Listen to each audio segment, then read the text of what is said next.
Živimo v časih, kjer vedno več ljudi razmišlja o tem, da bi živeli izven sistema, da bi bili samozadostni, da bi živeli bolj svobodno, da bi živeli bolj neodvisno.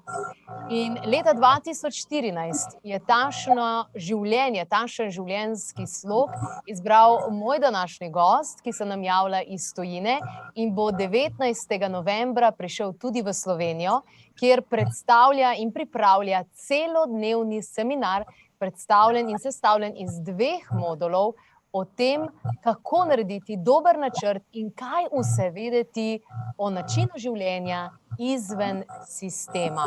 Za današnji intervju se je očedil, pravi, da bo na takšen način bolj normalen glede na nenormalno življenje, ki ga živi sam. In lepo pozdravljam. Anton, hello and greetings from Slovenia.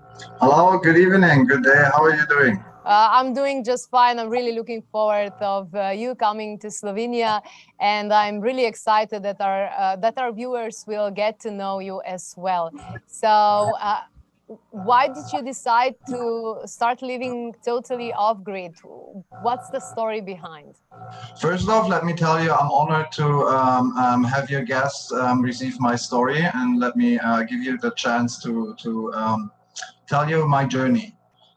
So basically, when I was very young, let's say about 14, 15 years old, so when like the normal males start to actually use their brain, I realized that we're living in a very interesting time and period of life. So the technology that we had in the 90s was a breakthrough in overall mankind's technology, like the invention of the Industrial Revolution or things like that. These were groundbreaking technology advancements that changed the overall functions of most of the systems around this globe. So looking at how history usually portrayed itself, I realized that most of the times a new technology that was invented that also increased the information speed, like printing books, the telegraph, the TV, all of these things usually brought major changes in society and the structure of the overall concept of how governments and the whole system works. So basically, very early on, I realized in my life that I'm living in one of those times that the book writes about, when everything changes and everything will be new. And I always kind of realized that if you have these times, more often than not, there was a little bit of trouble when things rearranged themselves. Sometimes it was issues regarding food security. Sometimes it was issues, for example, in the Industrial Revolution, where a lot of legal situations changed for the workers, their situation improved massively. However, most of these happenings brought along social, it's not social unrest, but social unsecure times, where you're not sure, will you have the money for the next year? Can you pay the house? All of these things. So very early, I realized that during these times, you don't want to be dependent on the system, because the system is currently in change. So while the system is changing, I figured it is much more secure for me and my lifestyle and my family, basically to say, all right, as long as the system is changing and we're in this period of transitioning from old technology to new technology, I want to be self-sufficient, to not rely on a system that I cannot control or that I do have very little influence on. And as we live in the information age now, the times basically were never more easy for that. So if one is dedicated to these sorts of journey, it is we now have the chance to actually get the information and all of these things sorted, even though the technology might have existed 50 years ago already. Just to acquire the knowledge 50 years ago would have been about impossible, because you had to go to many libraries, travel around the world, spend a lot of time and effort. While thanks to the information age, I was very dedicated to research these technologies, but I could do that while I was having my normal job and working on my day-to-day business. It was a very mental, practical, information-based decision. Yes, very unemotional, because at the end of the day, when the system is changing, you don't need to look at the day-to-day politics to say, well, there will be issues. I cannot tell, or I could not say back then what these issues will be looking like. But I can say, like, if the system is changing and things and power structures are rearranging, there will be some issues down that road. So this was a very unemotional decision to say, like, well, I just want to be self-sufficient and basically not be a drag on the system or rely on the system, so to say. You were actually ready to move away from your country. Your origin is in Germany. So you were really, really practical with choosing the place you want to live. You end up choosing Czech Republic. Why is that your decision? What did you like about it? I was working very hard basically to achieve this goal. While most young people go out and party a lot in their 20s, basically I was running 2 companies and working 18 hours a weekend to achieve my goals. And basically, yes, as you pointed out, I come from Germany. The Germans do like their laws, regulations, and stamps. And what I wanted to do basically was impossible to realize in Germany. I looked at quite a few countries around the globe that would enable me to basically live off-grid and realize such a project, to build a self-sufficient living dwelling without tons of paperwork and fighting the bureaucracy machine. And a lot of people, let's say in the 1980s and 1990s from Central Europe, they bought houses in Spain because it's really nice and warm there and things like that. But back then, when I looked at things, Spain had a youth unemployment of 52%. Now, when you look at these things, does it breed a healthy society if 52% of the people are unemployed? This will not breed a very healthy society. 15 years down the line, there will be a lot of social unrest.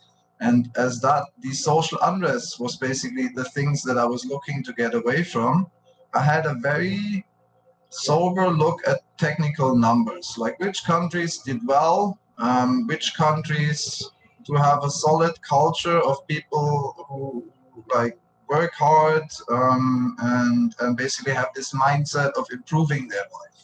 Yes? And when looking at the Czech Republic, they did exceptionally well since the fall of communism.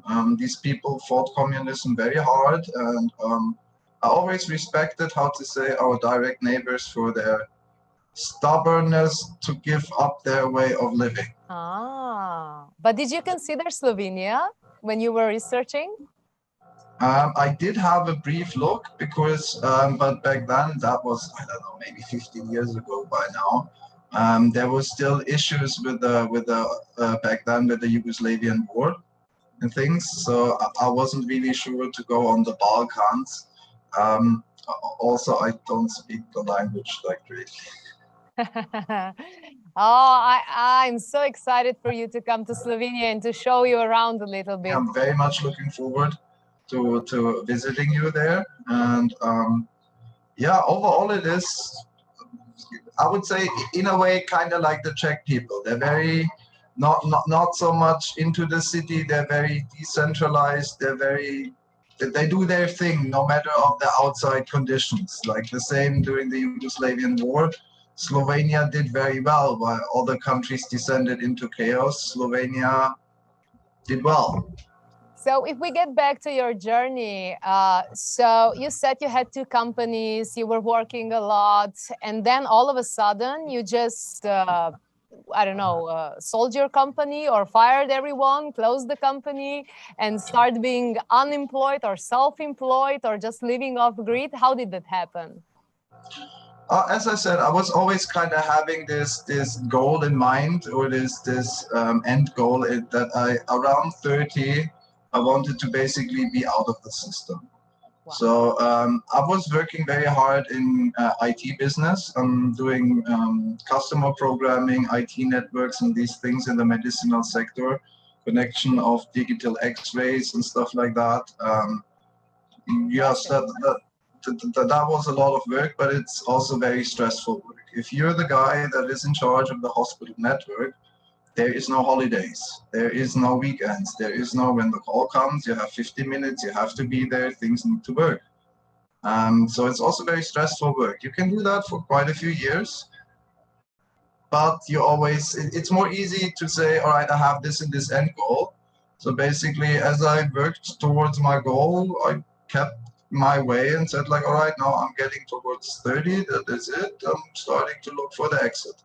So basically, I have a few friends which also run IT companies and provide these sort of services, and I handed the hospitals basically over to their business to provide a reasonable service. I read on your webpage, on your portal, actually, that when you started working on your off-grid living, you actually had some problems finding the good quality information. That is why you started your own community for that.